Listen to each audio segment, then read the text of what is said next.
Bitcoin. Vous pouvez le comparer à 1 kilo de cocaïne, un bitcoin. Avant de commencer cette vidéo, je te rappelle que tu as tous les liens à ta disposition juste ici, avec Medium, Twitter, Patreon et Nostr. Et juste ici, j'ai concocté spécialement pour toi 3 playlists dans lesquelles je regroupe mes propres vidéos sur les 3 principaux axes, ainsi que d'autres playlists qui pourraient t'intéresser. Cracher sur Bitcoin alors qu'il n'y a pas lieu d'être, quel intérêt? Eh bien personnellement, j'ai une petite idée.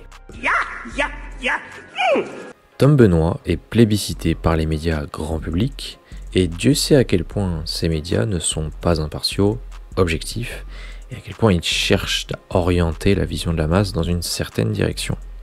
On pourrait donc le considérer comme un outil au service de certaines entités qui n'ont aucun intérêt à ce que Bitcoin soit compris et adopté par monsieur et madame tout le monde.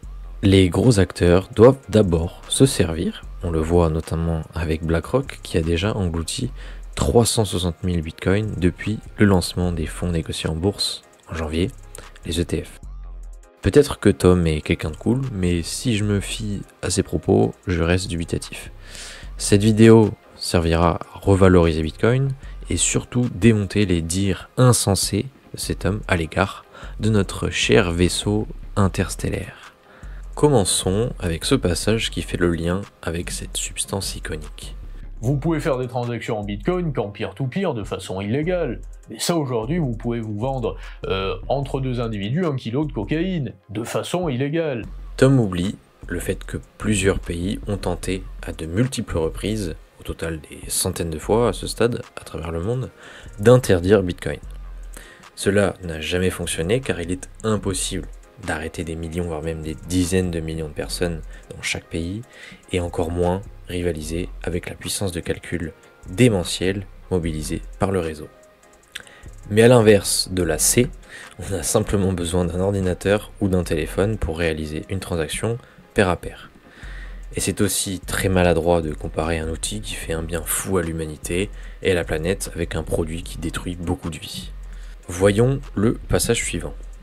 Alors que les plateformes d'échange qui permettent de faire passer 95% de ces transactions...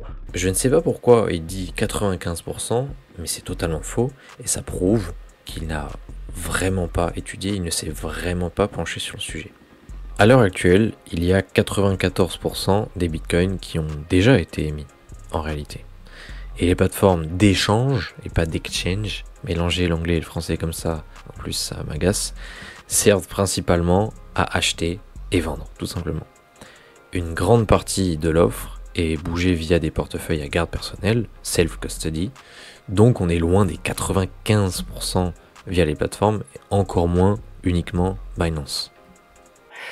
Qui use de stablecoin, donc qui est le stablecoin, le seul passage d'entrée finalement entre les monnaies fiat, la monnaie fiduciaire, la vraie monnaie, la monnaie du système financier traditionnel, vers le système de crypto-monnaie. Alors là, c'est complètement absurde. On peut acheter du bitcoin et des cryptoactifs avec plusieurs monnaies fiduciaires, plusieurs types de monnaies fiduciaires. Et on peut aussi échanger des cryptos contre d'autres cryptos, ou des cryptos contre du BTC, et vice versa. Je ne sais vraiment pas d'où il sort tout ça. Ils font passer 95% de ovni monétaire des paiements d'un ovni qui s'appelle Bitcoin, qui a quand même été créé par quelqu'un dont on ne connaît pas l'identité. Un des aspects fondamentaux de Bitcoin, c'est justement le fait que l'identité du créateur ne soit pas dévoilée, ce qui le rend invulnérable face aux attaques étatiques par exemple, ou celles d'organismes privés. C'est un des points qui rendent justement l'actif extrêmement sécurisé. Mais il n'y a jamais eu pareille supercherie depuis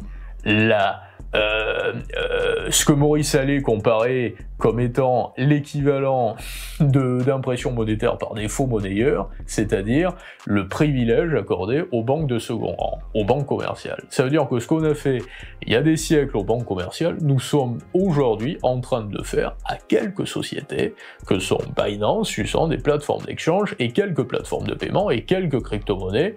Alors là, pareil, c'est juste n'importe quoi. Depuis quand on peut comparer Bitcoin au système monétaire actuel? C'est l'opposé. L'offre de BTC est parfaitement limitée, tandis que l'offre des dollars US, des euros et des livres sterling, etc., des monnaies fiduciaires, fiat money, sont illimitées. Toutes ces offres sont illimitées. Je trouve quand même assez grave de dire une chose pareille quand on a un soi-disant passé d'économiste ou je ne sais quoi.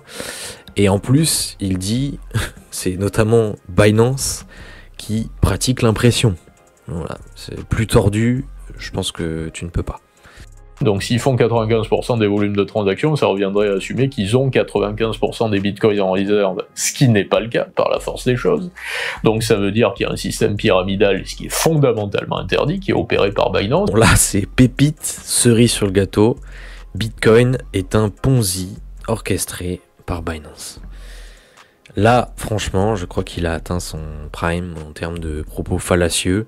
Et à ce stade, je me demande si c'est pas un peu voulu quand même, parce qu'il faut vraiment avoir complètement survolé, et encore, survolé c'est gentil, le sujet pour avancer une telle chose. Encore une fois, Bitcoin est à l'opposé du système monétaire actuel, qui lui, effectivement, est un Ponzi avec les quantillionnaires à sa tête et la masse d'épargnants et de contribuables qui se fait entuber.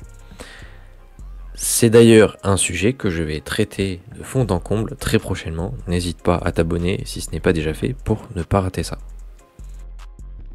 Nous, en Europe, on a un état d'esprit totalement différent. Les politiques, en tout cas. C'est que les politiques interdisent les populations de penser par rapport à la réalité. Et bien souvent, il y a des théories qui sont interdites, qui sont complotistes, qui, une année après, finalement, sont la réalité. Vous voyez ? Néanmoins, il n'hésite pas à mettre en lumière le fait que le système monétaire est en délitement et que les États-Unis, les personnes qui les gouvernent en tout cas, sont malveillantes. Et il cite notamment l'État profond. Ils mettent aussi en avant que les théories de complotix sont en fait avérées quelques temps après, je pense notamment à la période 2020-2021. Bitcoin est un système qui a été créé par les États-Unis, par ce qu'on appelle l'État profond américain. C'est pas du complotisme de le dire, hein, c'est pas... voilà. Le problème, c'est qu'il assimile Bitcoin et l'État profond américain.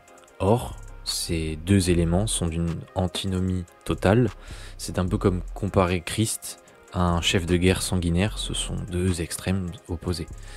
Si jamais Tom voit cette vidéo, j'espère que ça le motivera à aller voir mes 3 vidéos sur le livre de Lyn Alden, Broken Money, ainsi que lire des livres encore plus simples, focalisés sur Bitcoin, tels que 21 leçons de Gigi, ou encore le fameux étalon Bitcoin de Saifedean Ammous. C'est aussi le but du contenu audio ou audiovisuel sur le sujet, démystifier, vulgariser, expliquer en quoi Bitcoin est à présent vital pour prospérer et ne pas finir dans un état absolument catastrophique, possiblement avec les banques centrales et je ne sais quelle entité à sa tête. Sur ce, je te dis à très vite pour une autre vidéo. C'était Guillaume de La Blockchain. À ta liberté.